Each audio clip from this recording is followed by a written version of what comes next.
Hello, नमस्कार मैत्रिणींनो. तर पहा, मी आज बनवत आहे झुणका भाकरी आणि त्यासाठी मी घेतलेल्या आहेत 5-6 हिरव्या मिरच्या, थोडासा लसूण आणि आपल्या चवीनुसार त्यामध्ये नमक टाकायचं आणि थोडेसे जिरे टाकायचे.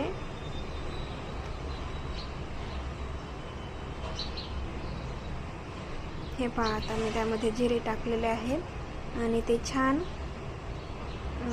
बारीक करून घ्यायचं आहे. पहा, आता बारीक झालेलं आहे आणि तेल गरम करून त्यामध्ये मोहरी आणि ते बारीक केलेलं वाटण हिरव्या मिरचीचं टाकायचं आहे. त्यामध्ये ते छान परतून घ्यायचं आपल्याला. त्यामध्ये हळद टाकायची आहे. हळद टाकून ते छान मिक्स करून घ्यायचं आहे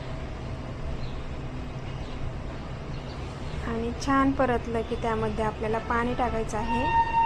आपल्याला जेवढं बनवायचं आहे बेसन तितकं पाणी टाकायचं त्यामध्ये.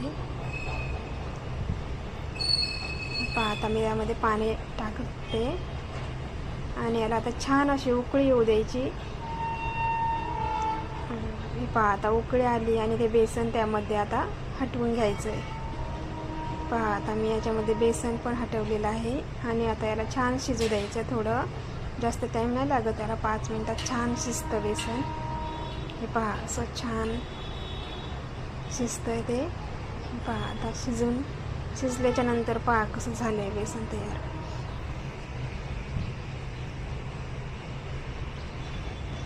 आता मी इकडे भाकरी बनवायला घेतली आहे.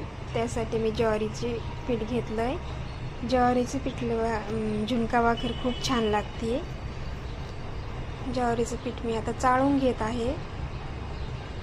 चाळून छान मळून घ्यायचं. पीठ छान मळलं की भाकरी पण छान बनते.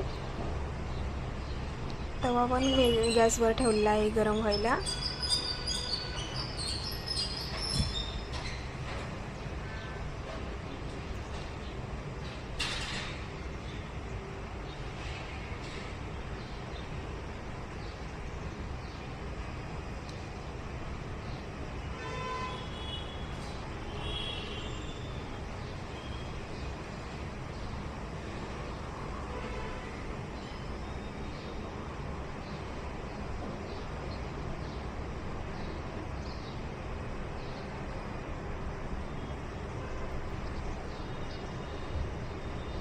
पहा, आता पीठ मळून झालेलं आहे माझं.